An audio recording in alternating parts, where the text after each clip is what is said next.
name's Gabriel, currently on my way to work at a group home, take care of special needs individuals. Okay. So, yeah, man, so with COVID, you know, things are going pretty freaking crazy right now, So when you say special needs individuals, these are like just any people or like older people specifically? Well, the ages range from like 20 all the way up to 30. It's a couple clients that I work with. Okay. They go from like autism spectrum disorder to... So there's no old people at all? Not this group home, no. Okay. But within the agency, they have multiple different group homes where there are older clients. I work at the behavioral one, so... So what are some of the things they have to deal with? Like challenging things? Oh, so many different things, you know.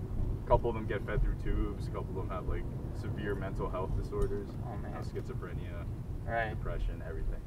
That along with like autism and everything, you can only imagine what it's like. I can't actually, to be honest. I haven't had to like live with anybody that's... It's sad, man. It really is, but you know, just being in there working, you know, trying to make their days a bit better. It's a really rewarding job. So what do you do to accomplish that? To make their days better? Honestly, I try to put myself in their shoes and think like, you know, if I was in this scenario living at this group home day in, day out, how would I want to be treated? And I just go along with that, you know. Okay, so... Obviously, more days are harder than others, but you gotta be patient. Right. Right. So, if you're actually honest about what you're saying, and you've actually put yourself in their shoes, then I can only assume that you've also had some dark thoughts run through your head, if any. Maybe not. Maybe you're an overwhelmingly positive person in life, but I'm sure that every now and then you gotta think of some, you know, deep dark shit. Yeah, honestly. So, care to shed some light on any of those things or not? I think more so, like, one thing that really bothers me is just, like, you know, a couple of the families of these boys aren't really involved. You know what I mean? Kind of just, like, threw them into these group homes and forgot about them completely. Completely, like, they're just gone. Gone. Do they, like, pay for something for them, or...? The government covers everything, so, you know, they're getting covered completely. So they basically don't exist to them? Pretty much. Okay. So, you know, you see, like, families coming in for Christmas, Thanksgiving. And some of them don't. And some of them are by themselves, man. And obviously it just drives you up the wall because it's so unfair. Unfair to these guys, right? They see families and their siblings and their friends come and visit. It's a bit harder now with COVID, but that's one thing that kind of just pisses me the fuck off, you know? Right. Okay, so again, if you were in their shoes, what would you be thinking had it been you who's alone during one of these events? Like, why me, man? Why'd I get dealt these hands, like this deck of cards, you know what I mean? I see. Like, it's so unfair for these guys. I think that's like the motivation at the end of the day. Going in, try to help them out. You know, it could be something little, something small, but something, right? Right. Something these guys didn't have before. And the crazy thing is, a couple of them actually went to my high school, and I didn't even realize till later. So they went to your high school, and now they're just permanently at one of these homes? Pretty much. But when they were in high school, like, you didn't know anything about their situation? Nothing, man. You'd see them in the hallways, and you think they're completely, you know, fine. Nothing's going on behind the scenes. But now they're just like incapable of living on their own. Exactly. This is like a transitional thing, or like it was always like this, and it was just like recently transitional thing. You know, I guess it became too hard for the parents to take care of these guys. Right. And you know, police got involved. It just got really messy for a couple of them, and they got placed into messy how? I don't know how much of this you can, you know. Yeah, just like, you know, like physically, you know, like physical abuse, you know, just the parents get burnt out, you know. So they start beating their kids? No, like the kids beat their parents. The kids beat their parents? Yeah, because they're behavioral, so they take it out on their parents. The parents don't know what their needs are, and parents just, you know. Call the police, like, come deal with my kid. Because as soon as they're 18, their government legally has to find a place for them. I see. So, and you wouldn't want your 18-year-old beating on you. By that time, you're probably old yourself. And now with age... I could probably take on my dad right now. You know, with age, too, you know, like, it's only getting more difficult. They have their needs. They have whatever they want type of thing. Right. So it only becomes harder once they get older, man. Crazy.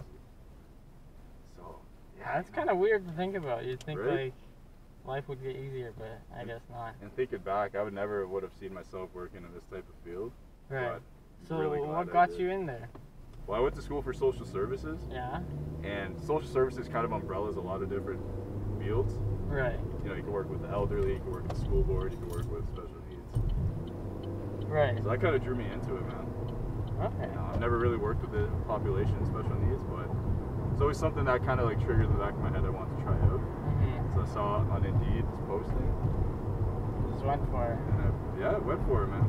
No experience coming out of college, you know, I just jumped right in. And here I am like a year later, you know. Here you are. Yeah, man. Okay. Well, at least it seems like you enjoy doing what you do, and that's like a positive thing that you're doing. Sure. So that's pretty It's really good. rewarding. You know, the staff, like people you work with, make it a lot.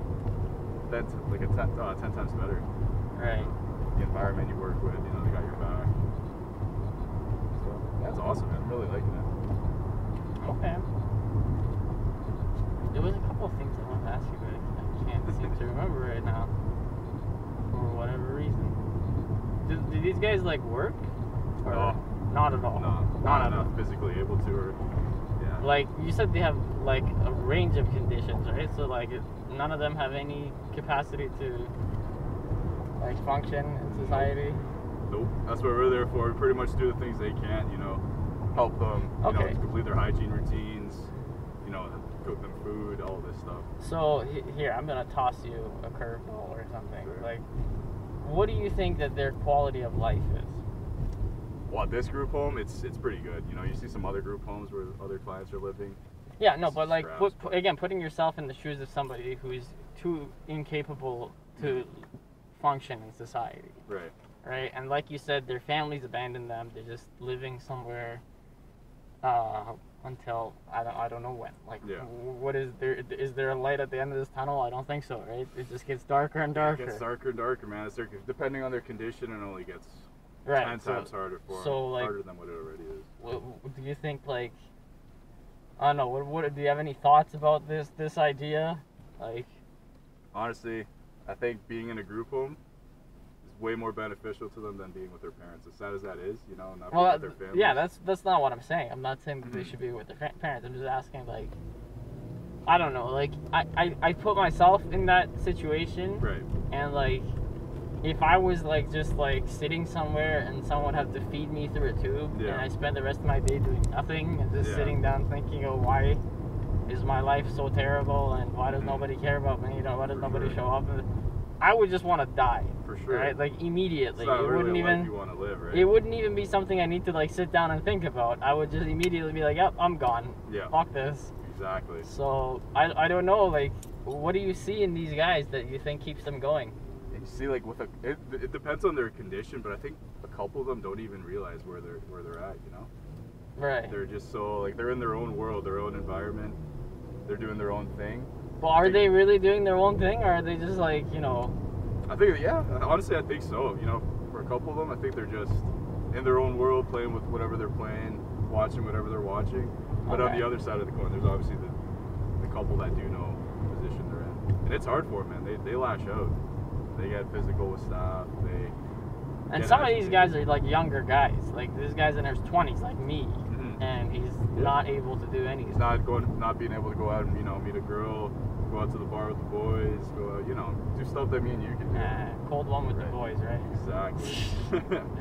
So I think it's like, you know, both sides of the coin. There are a couple guys that do know the position they're in, and it's going to be like that for the rest of their life, and the others that don't really know what's going on. Right. So it's amazing, honest, man. It opens your eyes to a lot of stuff. Yeah, I guess. Well, Thanksgiving was yesterday, right? They say you gotta be thankful for the things that... For sure, man. You never know what kind... Like you said, these guys were high school buddies, or not buddies, but they were fine in high school with you. So it's you never know life can... After school, you know, what happens to them after high school. What a difference a day can make. For sure, man. It's a good job, though. Really rewarding, bro. I love it. All right. I can see myself. I think I found, like, my calling in a way. Interesting. Maybe not like group homework for life, but, you know, helping people. With this population. All right. Is this you, man? Yep, right here, bro. All right. Take care, man. Appreciate it, man. Thanks for sharing. Yeah, you too.